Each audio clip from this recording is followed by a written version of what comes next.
Hello everyone, today we will discuss about the definition of mesne profit, and this definition is given under the section 2 subsection 12 of CPC.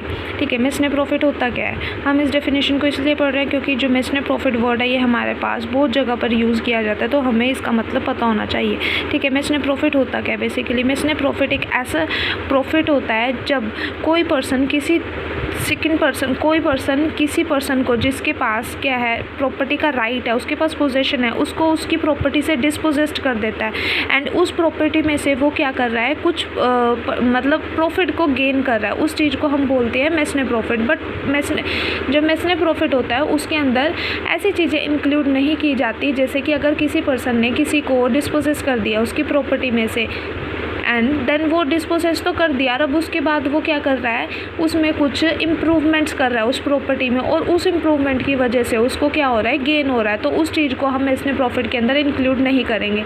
अब person ने एक person को क्या कर दिया, डिस्पोजेस्ट कर दिया उसकी प्रॉपर्टी पे से. अब जिस पर्सन की प्रॉपर्टी है वो जिसको डिस्पोजेस्ट किया गया उसके पास सर्टेन राइट्स हो जाते हैं. ठीक है, फर्स्टली तो उसके पास ये राइट होता है कि वो अपनी प्रॉपर्टी में जो अपना स्टेटस है उसको दोबारा से क्या करे, रिस्टोर करवाए. ठीक है, वो उसका फर्स्ट राइट है. एंड सेकेंड राइट क्या है कि वो इंटाइटल होता है कि जो भी उसके डैमेजेस हुए हैं वो उसको मतलब उसको डिस्पोजेस्ट कर दिया. ठीक है, उससे वो क्या कर दे, जो डैमेजेस को क्लेम कर सकता है, कंपनसेशन को क्लेम कर सकता है. ठीक है, एक केस हुआ था इस चीज़ से रिलेटेड, फतेह चंद वर्सेस बालकिशन दास AIR 1963 सुप्रीम कोर्ट. इस केस में कुछ 3 गाइडिंग प्रिंसिपल्स को बताया गया था कि mesne प्रॉफिट से रिलेटेड कि ये होता क्या है.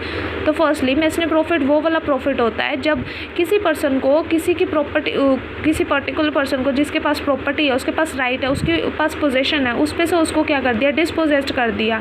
ठीक है, और उस डिस्पोजेशन के बाद जो पर्सन ने पोजेशन, रॉन्गफुल पोजेशन को गेन किया है, वो उसमें से क्या कर रहा है, प्रॉफिट को गेन कर रहा है. ठीक है, बट वो जो प्रॉफिट है वो क्या होना चाहिए, अकाउंटेड होना चाहिए, मींस कि वो काउंट कर सकते हैं. और सेकंड वन इज़ कि जो हमने जिस पर्सन को डिस्पोजेस्ट किया है उसके पास स्टेटस होना चाहिए कि वो अपने पोजेशन को दोबारा से रिस्टोर करवा सके. ठीक है, एंड थर्ड वन इज़ जो डिक्री होल्डर है, जिसको बोल दिया गया कि हाँ तुम्हें mesne प्रॉफिट प्रोवाइड किया जाएगा, जिस पर्सन को क्या किया था, डिस्पोजेस्ट किया था उसकी प्रॉपर्टी में से. ठीक है, वो क्या कर देगा, उसको उसका पोजेशन दोबारा से डिक्री होल्डर में, मतलब डिक्री आ गई जब उसके फेवर में, तो उसका पोजेशन उसको दोबारा से रिस्टोर करवा दिया जाएगा. उसको हम बोलते हैं mesne प्रॉफिट. ठीक है, mesne प्रॉफिट जो होता है वो हमेशा क्लेम किया जाता है with regard to the immovable property. Movable property से रिलेटेड कहीं पर भी आप mesne प्रॉफिट की बात नहीं करेंगे. जहाँ पर भी इमूवेबल प्रॉपर्टी आएगी वहाँ पर ही सिर्फ mesne प्रॉफिट से रिलेटेड बात होगी. And this was held in the case of the lucky versus Mariyappa AIR 1979 supreme court. Hope this help. Thank you.